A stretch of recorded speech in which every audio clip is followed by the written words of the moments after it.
Bonjour à tout le monde, ici Jean-Claude Célie, guérisseur, magnétiseur en Suisse.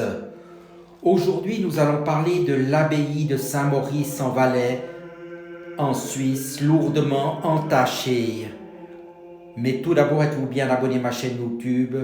Cela me permet de vous envoyer d'excellentes énergies. Merci aussi de liker et de partager ma vidéo. Et sous cette dernière, vous trouverez des liens utiles comme mon site internet ainsi qu'un numéro de téléphone pour me contacter. L'abbaye de Saint-Maurice est une institution dirigée par des chanoines et a été créée en 515 et a donc fêté 1500 ans d'existence en 2015. Une existence où longévité est exceptionnelle malgré les catastrophes naturelles, les envahisseurs qui l'ont bousculée au cours de l'histoire. Miraculeusement, elle a survécu jusqu'à ce jour et de nombreux dignitaires l'ont fréquentée au cours du temps. Ce lieu a toujours été reconnu comme un lieu de culte puissant, donc avec une grande énergie. Peut-on y voir un endroit allumé ou illuminé? Telle est la question. Oui, certainement, mais les récentes révélations concernant les actes de pédophilie pratiqués par au moins 9 chanoines plongent l'abbaye dans l'obscurité. Ce lieu serait-il un endroit où l'ombre a pris sa place et où les victimes sont réduites au silence? Telle est la question. Revenons il y a quelques années en arrière où je visitais ce magnifique édifice. J'avais alors été surpris par l'imposante architecture, mais en tant que médium guérisseur, j'éprouvais également une certaine lourdeur que j'avais de la peine à identifier. S'agissait-il du lourd passé vécu de l'abbaye, les guerres, les catastrophes naturelles, ou encore de souffrances vécues par les personnes, soit les chanoines, les laïcs employés, ou encore les élèves ayant étudié et pour certains d'entre eux ayant même résidé sur place. Avec le recul, en me fiant à mon ressenti et perception médiumnique, j'étais d'avis que cela pouvait être tout ça, de quoi plomber, si vous me permettez l'expression, un lieu tel que cette abbaye. Ces énergies très lourdes, toxiques, ont certainement contribué à affecter un grand nombre de personnes et en particulier certains chanoines, employés laïcs ou élèves, et cela les a probablement conduits à adopter des attitudes qui ne sont pas acceptables, surtout au jour d'aujourd'hui, mais qui étaient peut-être courantes à une certaine époque, les mœurs ayant bien entendu évolué grandement en 1500 ans. Cela n'excuse personne, mais je perçois une spirale infernale qui a en quelque sorte parasité ou envoûté les personnes au fil des ans et dont il était probablement très difficile d'en sortir, surtout si le caractère de la personne était plutôt faible, soumis ou sous l'emprise d'une force un peu surnaturelle ou inhabituelle. Mes réflexions me conduisent à me dire ceci.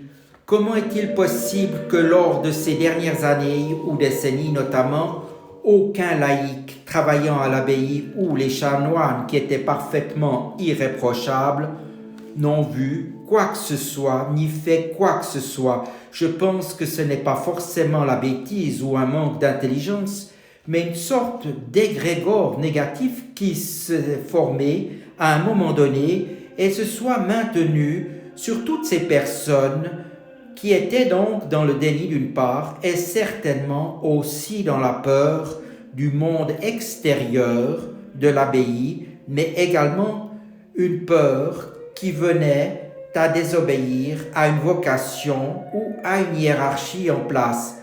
Mais au nom de quoi? De quel Dieu? De qui?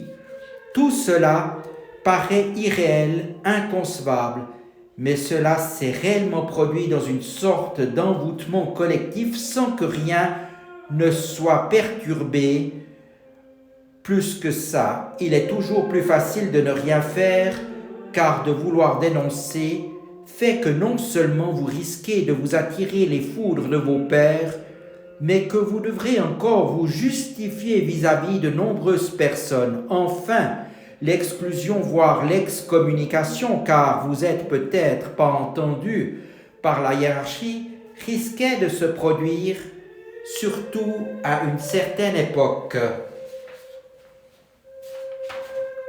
Enfin, l'immobilisme ambiant des personnes et par conséquent de l'institution est vraiment latente.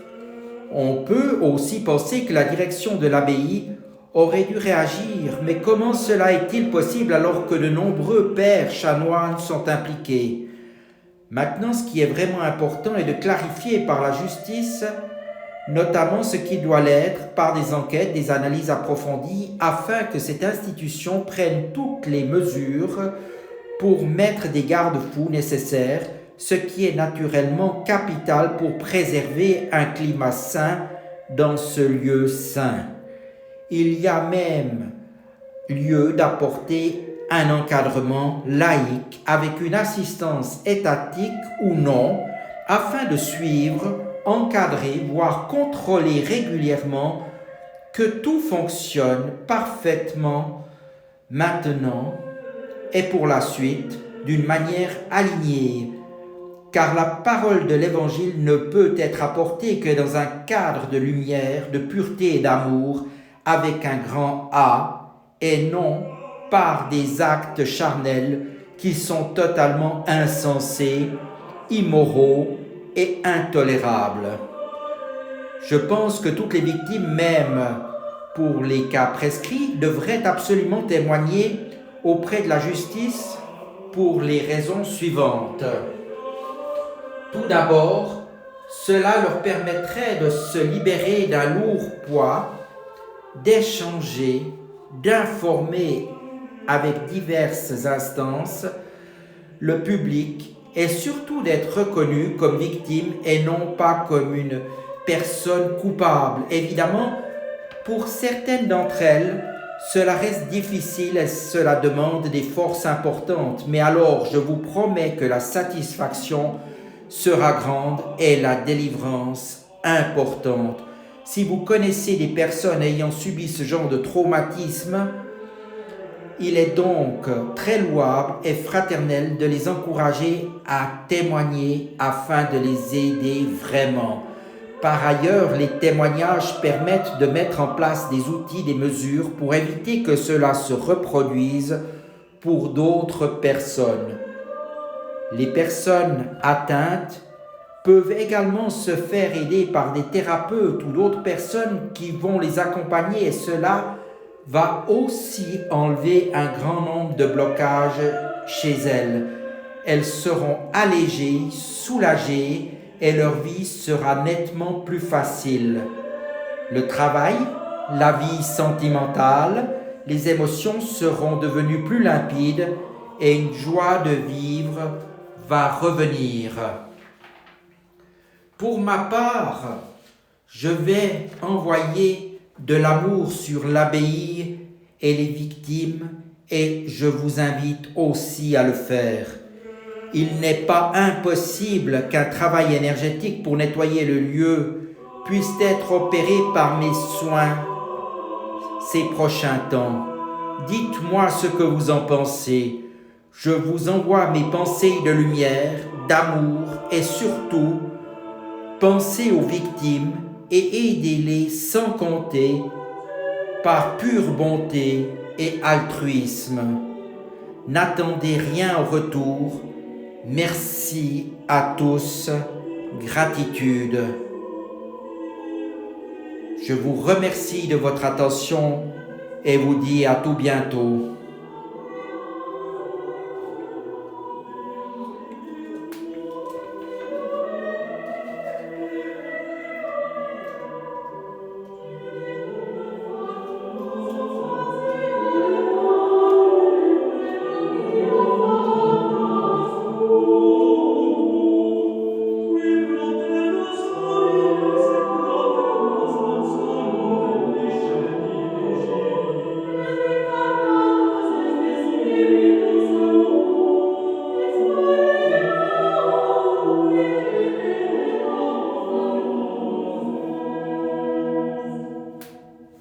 Gloire